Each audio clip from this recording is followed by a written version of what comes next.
এইদিকে হচ্ছে শিলাবতী নদী, আর এই হচ্ছে সেই যে আমাদের রিসর্ট ওপরে। আজ চলে এসেছি বাংলার একমাত্র গ্র্যান্ড ক্যানিয়ন গনগনিতে। শিলাবতী নদীর গতিপথে গড়ে উঠেছে এই গভীর এক খাদ, যার প্রাকৃতিক শোভা অপরূপ মনোমুগ্ধকর, এবং এই কারণেই পর্যটকরা ছুটে আসেন দূর দূরান্ত থেকে। আজ এই ভিডিওতেই আমি আপনাদেরকে জানাবো এখানে কিভাবে আসবেন এবং একদিনে এসে ঘুরে যাওয়া সম্ভব কিনা এবং কোথায় থাকবেন সেই সব ব্যাপারে। পশ্চিম মেদিনীপুরের গড়বেতায় অবস্থিত এই গনগনি বা বাংলার গ্র্যান্ড ক্যানিয়ন। এখানে আসতে হলে আপনারা হাওড়া থেকে মেদিনীপুর অথবা খড়গপুর লোকাল ধরে নেমে পড়ুন মেদিনীপুর, এবং সেখান থেকে গড়বেতা যাওয়ার যে কোনো একটি ট্রেনে উঠে পড়ুন। মোট খরচ পড়বে আপনাদের 60 টাকা। এছাড়া হাওড়া, সাঁতরাগাছি এবং শালিমার থেকে গড়বেতা যাওয়ার একটি করে এক্সপ্রেস ট্রেন আপনারা এখানে আসার জন্য পেয়ে যাবেন। সেক্ষেত্রে খরচ পড়বে 75 থেকে 90 টাকা। যেমন হাওড়া থেকে রয়েছে পুরুলিয়া এক্সপ্রেস ও রানী শিরোমণি এক্সপ্রেস, শালিমার থেকে আছে আরণ্যক এক্সপ্রেস এবং সাঁতরাগাছি থেকে আছে রূপসী বাংলা এক্সপ্রেস। গড়বেতা স্টেশনে নেমে সেখান থেকে টোটো ধরেই আপনারা চলে আসতে পারেন এই গনগনিতে। মানে নেমেই একদম লাল মাটির রাস্তা জায়গা, আর এই জায়গাটা হচ্ছে পার্কিং এরিয়া। আমরা যাব একটা রিসর্টে বা হোটেলে। তো আমি নেমে পড়েছি গনগনি অর্থাৎ যে গ্র্যান্ড ক্যানিয়ন তার সামনে, এবং সামনেই দেখতে পাচ্ছি একটা রিসর্ট রয়েছে। তো সেই রিসর্টেই কিন্তু আমরা যাব, এবং কেমন কি ভাড়া রয়েছে সে সব কিছু কিন্তু আমি জানাবো। তো ভিডিওটা কন্টিনিউ দেখতে থাকো। তো এটা হচ্ছে প্রথম গেট, যেটা ঢুকেই একদম এরকম একটি গেট পড়বে যেটা রিসর্টের, এবং এই বাঁ দিকেই রয়েছে গ্র্যান্ড ক্যানিয়নের রাস্তা অর্থাৎ নিচে নামার রাস্তা। আর এই সিঁড়ি দিয়েই কিন্তু নিচে নেমে যেতে হবে। সেই যে দূরে দেখতে পাচ্ছি শিলাবতী নদী। তো প্রথমে আমি আগে রিসর্টে ঢুকবো। তো চলো। এই রিসর্টটার নাম হচ্ছে গনগনি রিসর্ট, এবং এখানে কিন্তু রেস্টুরেন্টেরও ব্যবস্থা রয়েছে। তো চলো আমরা প্রবেশ করি এই রিসর্টে। আর রিসর্টটা কিন্তু সত্যি খুবই সুন্দর একটি রিসর্ট। তো রিসর্টের এরিয়াটাতে আমরা চলে এসেছি, এবং এখানে কিন্তু টোটাল 4টে কটেজ আছে, এবং এই কটেজের ভাড়াগুলো কিন্তু আমি বলবো। তো প্রথমে আগে রুমটা দেখে নাও। এখানে কিন্তু একটাই রুম আছে এবং 3 জন শোয়ার মতন একটি বেড আছে। রুমগুলো কিন্তু খুবই সুন্দর এবং বেশ বড়। এটা হচ্ছে সিলিংটা, ওপরটা পুরো বলতে গেলে খোলা, বাট শীতকালে অসুবিধা নেই, পুরো কাচ দিয়ে ঘেরা আছে। আর 3 জন শোয়ার মতন বেড আছে এখানে। এবং বাথরুমটা তোমরা দেখে নাও, অনেকটাই বড় বাথরুম এবং বেশ পরিষ্কার পরিচ্ছন্ন। তো এখানের যে কটেজগুলো 3000 টাকা থেকে শুরু হচ্ছে, এবং এই পুরো রিসর্টের উপরে আমি নেক্সট আরেকটি ভিডিও দেব যেটা আরো ডিটেলসে থাকবে।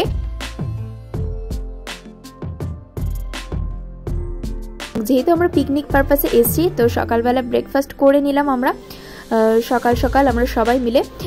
এটা আমার খুবই ইন্টারেস্টিং লেগেছে। শালপাতার একটা পুরো গামলা মনে হচ্ছিল দেখে। তো যাই হোক, আমার বেশ ইন্টারেস্টিং একটা জিনিস লেগেছে এটা, যে এত বড় বাটি হয় শালপাতার। তো যাই হোক, সকালে টিফিন আমাদের আছে হচ্ছে 4টে কচুরি এবং সাথে ঘুগনি। তো যাই হোক, বেশ মজাসে খেয়ে দিয়ে এবার আমি চলে এসেছি আমাদের রিসর্টটা ঘুরবো। তো রিসর্টের দেখো, রিসর্টের আশেপাশটা কিন্তু খুবই সুন্দর, এবং রিসর্ট থেকেই কিন্তু দেখা যায় এই গনগনি। তো এবার আমরা একটু নিচের দিকে যাব। তো এবারে নিচে নামি। অনেকটাই কিন্তু নিচে, দেখে যতটা সহজ মনে হচ্ছে ততটা কিন্তু একদমই নয়। সিঁড়িগুলো দেখো না, একদম মনে হচ্ছে যেন আমি এক্ষুনি গড়ি গড়ি চলে যাবো ওদিকে। নামাটা তো খুব সহজ, ওঠাটা কি করে হবে। যাই হোক, সিঁড়িগুলো বেশ চওড়া চওড়া রয়েছে। এখান থেকে সামান্য এইটুকুনি কিন্তু সিঁড়ি, বাকি কিন্তু একদম নর্মাল। আর পুরো গ্র্যান্ড ক্যানিয়ন যেটা চারপাশটা দেখে বুঝতে পারছো, এবং পুরোই কিন্তু যেহেতু লাল মাটির, মানে পুরোটাই লাল মাটির, এবং যেদিকে দেখাচ্ছে সেদিকেই একদম লাল লাল, মানে বেশ ভাল লাগছে। এই যে নদীটা রয়েছে পাশে, এই নদীটার নাম হচ্ছে শিলাবতী নদী, আর এই হচ্ছে গ্র্যান্ড ক্যানিয়ন গনগনি। তো দুটো মিলিয়ে কিন্তু দারুণ লাগবে দেখতে। আমার তো খুব ভালো লাগছে, এবং সূর্যটা একদম উল্টো দিকে পড়েছে আমার, মানে একদম সামনে।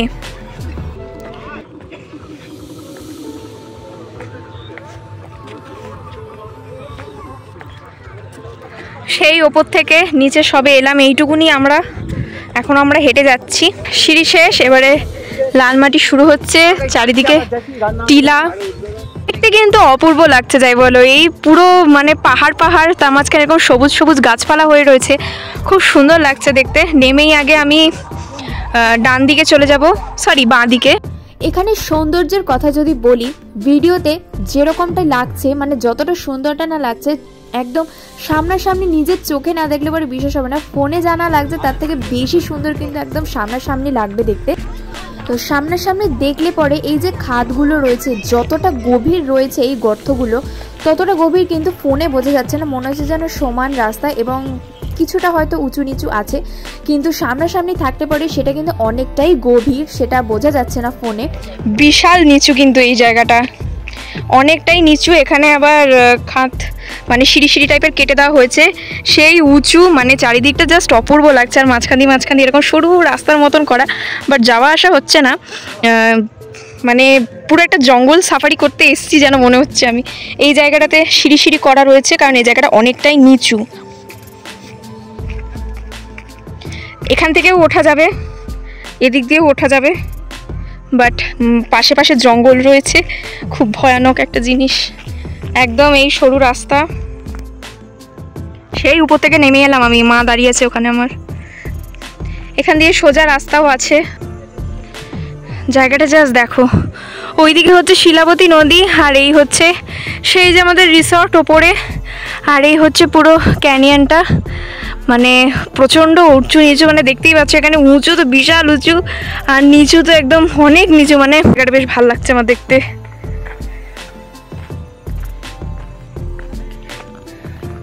ওকে জানে এই জায়গাটা কিন্তু সেরা লাগছে, সেরা,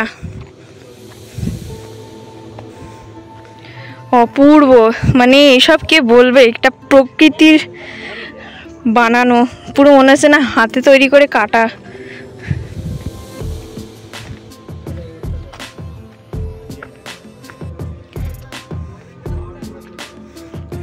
কি অপূর্ব লাগছে দেখতে।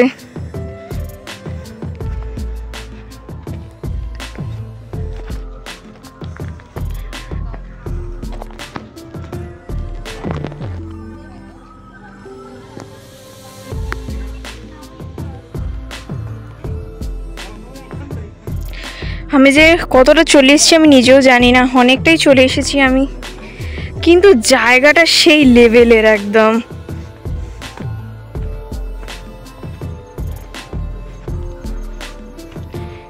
অপূর্ব লাগছে, জাস্ট অপূর্ব।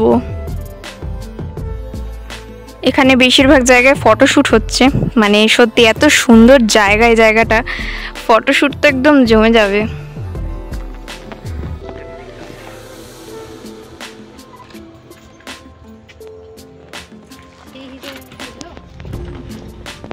ঘুরে তো এলাম এদিক দিয়ে, এবারে যাব হচ্ছে নদীর দিকটা। নদীর দিকটা যাওয়া হয়নি, তো চলো যেখান দিয়ে ইচ্ছা, অনেক কটা রাস্তা আছে, যেখান দিয়ে ইচ্ছা, মানে যে রাস্তা দিয়ে ইচ্ছা তোমরা নদীতে যেতে পারো। নদীতে যাওয়ার জন্য ওদিক দিয়েও রাস্তা আছে, আমি এদিক দিয়ে যেহেতু আমার কাছে হচ্ছে, এখানেও কিন্তু অনেকটা নিচে নামতে হবে। এখানে সিঁড়ি সিঁড়ি করা আছে।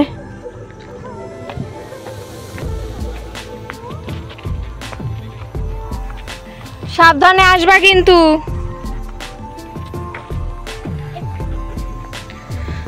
তো যাচ্ছি শিলাবতী নদীর কাছে, আর এখানটা তো এত উঁচু নিচু, মানে বলার মতো না। এখান থেকে আমি নামবো কি করে, এত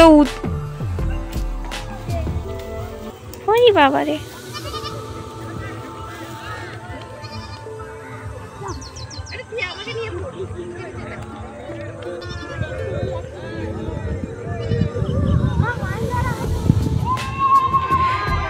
ওখানে নৌকা ভাড়া করেছে সব, মানে মজা, এনজয়, পিকনিক এইসব হচ্ছে ওদিকে নিচে।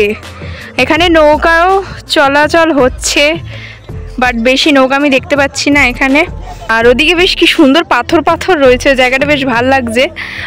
যাচ্ছে মনে হয় গ্রুপটা, যাই হোক। ওই পারটাও কিন্তু বেশ সুন্দর, বেশ গাছগাছালি ভরা, আর এদিকেও বেশ খুব সুন্দর, মানে ঠান্ডা একটা হাওয়া দিচ্ছে, খুব ভাল লাগছে জায়গাটা। রিসর্টের বাইরেটা কিন্তু মেলার মতন, মানে জায়গাটা কিন্তু পুরোটাই মেলার মতন। মানে এই লাইন দিয়ে গেলে কিন্তু খাবার দাবারের দোকান রয়েছে, প্লাস হোটেল রয়েছে, আর অনেক রকমই খাবার দাবার এখানে পেয়ে যাচ্ছ। আর পাশে রয়েছে এখানে বেশ মেলার হাটে যেসব দোকানগুলো হয়ে থাকে, অনেক জুয়েলারি, তারপরে আরও অনেক কিছু জিনিস, কানের টানের সব বিক্রি হচ্ছে এখানে। তো এখন আমাদের টোটো বুক করা হচ্ছে একটা জায়গায় যাওয়ার, বাট কোথায় যাওয়া সেটা আমি ঠিক জানি না। আমরা একটা মন্দিরে 200 টাকা নিচ্ছি যেটি আসবে মঙ্গলা মন্দির, বুঝতে পারছেন? আরো আপনাকে দুটা দেখিয়ে দিবে। কোথায় কোথায় যাওয়া হচ্ছে এখান থেকে? মঙ্গলা মন্দির, বারাসি ভালো, এই দুটো মন্দির? হ্যাঁ, এই দুটোই মন্দির। আচ্ছা, কতক্ষণের রাস্তা আছে? মোটামুটি রাস্তাটা ঘুরে আসতে 1 ঘন্টা লাগে, যদি দেখেন আর বেরিয়ে আসে। এখানের আশেপাশে যেসব ঘোরার জায়গাগুলো রয়েছে বলতে গেলে মন্দিরই রয়েছে। তো সেই সব মন্দির ঘুরতে গেলে এখানে যে টোটোগুলো পাওয়া যাচ্ছে এই টোটোগুলো রিজার্ভ করে যেতে হবে। তো 1 ঘন্টার মধ্যে প্রায় বলতে গেলে 3টে মন্দির আমরা ঘুরেছি এবং ভাড়া পড়েছে 250 টাকা করে। 300 টাকা বলছিল, সেটা বার্গেনিং করে আমরা 250 টাকা করেছি।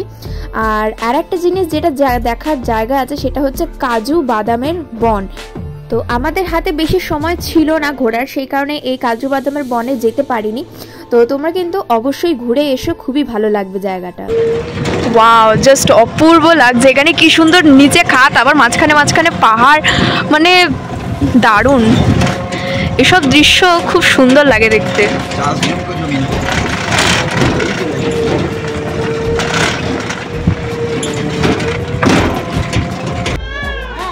তো আমরা যেসব মন্দিরগুলি ঘুরেছিলাম তার মধ্যে প্রথম এই মন্দিরটিতে এসেছিলাম।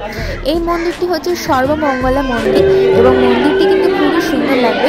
এই মন্দিরটি ঘোরার পরে আমরা চলে গেছি 12 শিবালয় মন্দিরে, যেখানে 12টি শিব মন্দির রয়েছে। এই মন্দিরটি ঘুরতেও কিন্তু খুব সুন্দর লাগবে এবং খুবই পরিচ্ছন্ন। তারপরে যে মন্দিরটিতে দেয় এই মন্দিরটির নাম হচ্ছে ভদ্রকালী মন্দির। তো এই মন্দিরটিও কিন্তু খুব ভালো লাগবে ঘুরতে এবং দেখতেও কিন্তু খুবই সুন্দর, সামনে অনেক সুন্দর সুন্দর বাগান রয়েছে।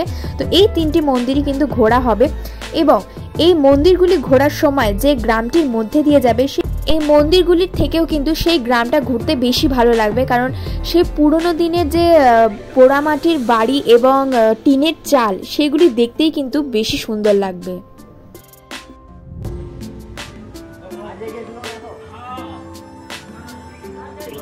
বাবা, এখানে তো বাইকের দোকান লেগেছে, পুরোটাই এটা পার্কিং এরিয়া। আমরা চলে এসেছি আমাদের সেই রিসর্টে, আবার ফিরে পেছন দিকের রাস্তা দিয়ে।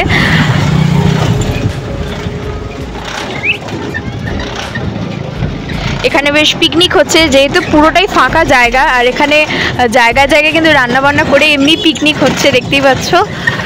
তো অনেক কটাই পিকনিক দেখলাম এরকম। বেশ, ওরে বাবা যা রাস্তা। এইটা হচ্ছে আমাদের পিকনিকের জায়গা, পিকনিকের চেয়ার টেবিল সব রয়েছে। তো মন্দিরগুলো তো ঘুরলাম, বেশ ভালো লাগলো কিন্তু মন্দিরগুলো ঘুরে।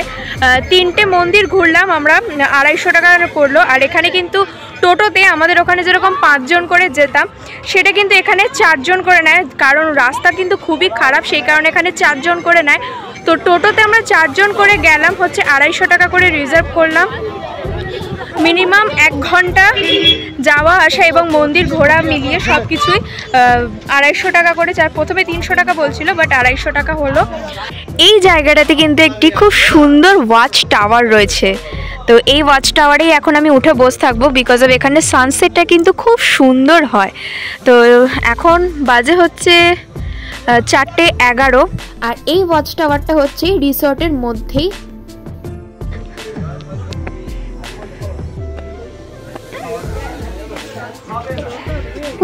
করে দিল, কিচ করে দিল।